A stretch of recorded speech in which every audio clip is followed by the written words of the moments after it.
Hello friends, welcome to educational insight. दोस्तों, अगर आप बेसिक शिक्षा परिषद के नियंत्रणाधीन उत्तर प्रदेश के किसी भी परिषदीय विद्यालय में बतौर शिक्षक शिक्षिका भाई बहन हैं या जागरूक अभिभावक हैं, तो ये इन्फॉर्मेशन आपके लिए बहुत ही ज़्यादा इम्पॉर्टेंट और इन्फॉर्मेटिव होने जा रहा है। दोस्तों, शिक्षा एक न केवल व्यक्तित्व का निर्माण करता है, देश के लिए जिम्मेदार सजग नागरिक को तैयार करता है, बल्कि आने वाली जो पीढ़ी है हमारी कैसी होगी, हमारा देश कैसे होगा, उसकी भी पृष्ठभूमि तय करने में शिक्षा एक महत्वपूर्ण भूमिका अदा करती है। जैसे शरीर के आदर्श रूप में विकसित होने के लिए संतुलित आहार की आवश्यकता होती है, उसी प्रकार से मन और शरीर के साथ साथ पूरा समग्र व्यक्तित्व सही अर्थों में विकसित हो, इसके लिए बच्चों को मानसिक खुराक की ज़रूरत है। और ये जो मानसिक खुराक है, जो ब्रेन डाइट है, वो एजुकेशन के माध्यम से मिलती है। इसके लिए कॉम्पिटेंट टीचर्स सरकारी विद्यालयों में रखे जाते हैं। निजी विद्यालय में भी अगर शिक्षक रखे जाते हैं तो उसके भी क्राइटेरिया हैं। ऐसा नहीं है कि निजी विद्यालय में जो शिक्षकों का चयन हो उसमें किसी भी प्रकार का सरकारी हस्तक्षेप नहीं है। हर जगह सरकार निगाहें रखती है, सरकार मॉनिटरिंग करती है कि किसी भी रूप में जो हमारी भावी पीढ़ी है, जो बुनियादी शिक्षा बच्चों को मिले, वो शिक्षा इस तौर तरीके की हो कि कहीं भी बच्चा और उसके परिवार के साथ नाइंसाफ़ी बिल्कुल ना हो। उसके बावजूद भी गली कूचों में मशरूम की तरह, कुकुर मुत्ते की तरह बिना मान्यता के विद्यालय चल रहे हैं। और दोस्तों, इनका आकर्षण इस तौर तरीके से है कि पब्लिक अंग्रेजी माध्यम शिक्षा के नाम पे, अंग्रेजी माध्यम स्कूल संचालन के नाम पे इन विद्यालयों की तरफ आकर्षित होती है।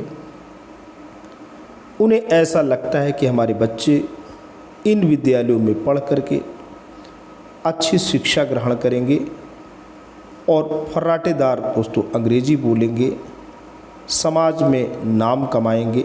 लेकिन दोस्तों, ऐसा होता नहीं है, क्योंकि जो बिना मान्यता के विद्यालय संचालित होते हैं, कहीं ना कहीं वो मानकों की अनदेखी करते हैं और वो अपने निजी स्वार्थ के लिए बच्चों के भविष्य के साथ खिलवाड़ भी करते हैं। तो समय समय पे शासन के स्तर पे, प्रशासन के स्तर पे, सरकार के लेवल पे आदेश जारी होते रहते हैं। दोस्तों, क्या आपको इस बात की जानकारी है कि अगर मान्यता विद्यालय की नहीं है और कोई भी व्यक्ति स्कूल को संचालित करता है तो उसे 1 लाख का दंड का भागी होना होगा। इसके अलावा एक दिवस भी अगर वो बिना मान्यता के विद्यालय का संचालन कर रहा है तो प्रति दिवस 10,000 रुपये का अर्थदंड उसको देना होगा। तो दोस्तों, आप अभिभावक हैं तो अपने बच्चे को बिल्कुल आप पुष्ट कर लें कि जो विद्यालय में बच्चे को आप भेज रहे हो वो विद्यालय मान्यता प्राप्त है या नहीं, यानी उसकी कागजी जो मूल्य है वो है या नहीं। बिना सरकारी मान्यता के किसी भी विद्यालय में अपने बच्चे का नामांकन बिल्कुल ना कराएं, क्योंकि ऐसा आप करके ना केवल आर्थिक रूप से ठगे जा रहे हैं, बल्कि जो भी सर्टिफिकेट या जो भी अंकपत्र बच्चों को प्राप्त हो रहे हैं उसका कोई मूल्य नहीं है। उसका मूल्य एक कोरे कागज के बराबर ही। आइए देखते हैं, इस संदर्भ में आदेश पत्र निर्गत हुआ है पत्र दोस्तों क्या कहता है? पत्र शिक्षा निदेशक बेसिक उत्तर प्रदेश लखनऊ ने लिखा है समस्त जिला बेसिक शिक्षा अधिकारी महोदय उत्तर प्रदेश को। दिनांक 22 सितंबर 23 को पत्र निर्गत हुआ है। विषय है जनपद में बिना मान्यता प्राप्त विद्यालयों के संचालन के विरुद्ध कार्यवाही किए जाने के संबंध में। दोस्तों यहाँ कार्यवाही किए जाने की बात हो रही है कि बिना मान्यता प्राप्त कोई विद्यालय है संचालित हो रहा है तो कार्यवाही हो। अब बात हो रही कि आप अवगत हैं कि प्रदेश में 6 से 14 वय वर्ग के बच्चों की शिक्षा हेतु राज्य सरकार द्वारा परिषदीय प्राथमिक एवं जूनियर हाई स्कूल, सहायता प्राप्त जूनियर हाई स्कूल, मान्यता प्राप्त प्राथमिक एवं जूनियर हाई स्कूल संचालित किए जा रहे हैं, जिनमें बच्चे नामांकित हैं। अग्रेतर यह भी कि निःशुल्क एवं अनिवार्य बाल शिक्षा अधिकार अधिनियम 2009 लागू किया जा चुका है, जिसमें स्पष्ट प्रावधान है कि बिना मान्यता प्राप्त किए कोई स्कूल ना तो स्थापित किया जा सकता है और ना ही संचालित किया जा सकता है। अधिनियम 2009 की धारा 18 में स्कूल की मान्यता के संबंध में निम्नलिखित प्रावधान किए गए हैं। पहला जो प्रावधान है मान्यता की हम बात कर रहे हैं कि समुचित सरकार या स्थानीय प्राधिकारी द्वारा स्थापित उसके स्वामित्वाधीन या नियंत्रणाधीन किसी विद्यालय से भिन्न कोई विद्यालय इस अधिनियम के प्रारंभ के पश्चात ऐसे प्राधिकारी से ऐसे प्रारूप में और ऐसी रीत में जो विहित की जाए कोई आवेदन करके मान्यता प्रमाण पत्र अभिप्राप्त किए बिना स्थापित नहीं किया जाएगा या कार्य नहीं करेगा। तो दोस्तों यही है कि बिना सरकारी नियम कानून के स्कूल अगर चल रहा है, मान्यता नहीं है, तो बिल्कुल वहाँ पे शिक्षा का कार्य न किया जाए। दूसरा है उपधारा 1 के अधीन विहित प्राधिकारी ऐसे प्रारूप में ऐसी अवधि के भीतर ऐसी रीत में और ऐसी शर्तों के अधीन करते हुए जो विहित की जाए मान्यता प्रमाण पत्र जारी करेगा, परंतु किसी विद्यालय को ऐसी मान्यता तब तक अनुदत्त नहीं की जाएगी जब तक वह धारा 19 के अधीन विनिर्दिष्ट मान और मानकों को पूरा नहीं करता। तीसरा बिंदु है मान्यता की शर्तों के उल्लंघन पर विहित प्राधिकारी लिखित आदेश द्वारा मान्यता वापस ले सकता है।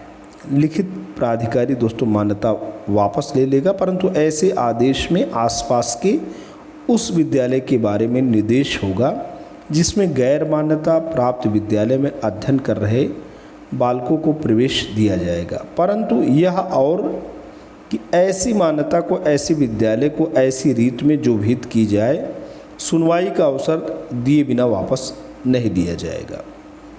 चौथा बिंदु है ऐसा विद्यालय उपधारा 3 के अधीन मान्यता वापस लेने की तारीख से कार्य करना जारी नहीं रखेगा। पांचवा बिंदु है कोई व्यक्ति जो मान्यता प्रमाण पत्र अभिप्राप्त किए बिना कोई विद्यालय स्थापित करता है या चलाता है या मान्यता वापस लेने के पश्चात विद्यालय चलाना जारी रखता है, जुर्माने से जो 1 लाख रुपए तक का हो सकेगा और उल्लंघन जारी रखने की दशा में जुर्माने से जो ऐसे प्रत्येक दिन के लिए जिसके दौरान ऐसा उल्लंघन जारी रहता है 10,000 रुपये तक का हो सकेगा, दायी होगा। कुल मिलाकर के बिना सरकारी मान्यता के विद्यालय चल रहा है तो 1 लाख अर्थदंड उसके ऊपर लगेगा और मना करने के बाद भी अगर वो चला रहा है तो प्रत्येक दिवस 10,000 रुपये उससे वसूला जाएगा। उक्त अधिनियम के प्रावधानों को राज्य सरकार द्वारा उत्तर प्रदेश निःशुल्क एवं अनिवार्य बाल शिक्षा अधिकार नियमावली 2011 प्रख्यापित करते हुए लागू किया जा चुका है। उक्त से स्पष्ट है कि बिना मान्यता प्राप्त किए कोई स्कूल ना तो स्थापित किया जा सकता है और ना ही संचालित किया जा सकता है। यदि कोई व्यक्ति बिना मान्यता प्राप्त किए कोई स्कूल संचालित करता है तो उसके विरुद्ध दंड का भी प्रावधान किया गया है। अतः इस संबंध में आपको निर्देशित किया जाता है कि सभी खंड शिक्षा अधिकारियों के माध्यम से समस्त ब्लॉकों में बिना मान्यता प्राप्त संचालित हो रहे विद्यालयों की दिनांक 10 अक्टूबर 2023 तक सघन जांच कराएं और यदि कोई विद्यालय बिना मान्यता प्राप्त संचालित हो रहा है तो उसके विरुद्ध उपयुक्तानुसार कठोर कार्रवाई करें। इसके साथ ही सभी खंड शिक्षा अधिकारियों से इस आशय का प्रमाण पत्र प्राप्त करते हुए निदेशालय को उपलब्ध कराएं कि उनके ब्लॉक में कोई भी विद्यालय बिना मान्यता प्राप्त किए संचालित नहीं हो रहा है और जिन विद्यालयों के विरुद्ध कार्रवाई की जाए उसकी विद्यालयवार सूची दिनांक 15 अक्टूबर तक ईमेल आईडी directorbasiceducation@gmail.com पर अनिवार्य रूप से उपलब्ध कराएं। भौदी डॉक्टर महेंद्र देव, शिक्षा निदेशक बेसिक, उत्तर प्रदेश। तो दोस्तों ये पत्र रहा। पत्र में आपने देखा किस प्रकार से सरकार सतर्क है कि बच्चों का भविष्य बर्बाद न होने पाए। उसके बाद भी अगर अभिभावक बिना मान्यता प्राप्त विद्यालयों में बच्चों को पढ़वा रहे हैं तो ये मान के चलिए न केवल आर्थिक उनका नुकसान हो रहा है बल्कि बच्चों का भविष्य भी धूमिल हो रहा है। आज के लिए इतना ही। Thanks for watching and listening. This is Jayprakash Dubey signing of.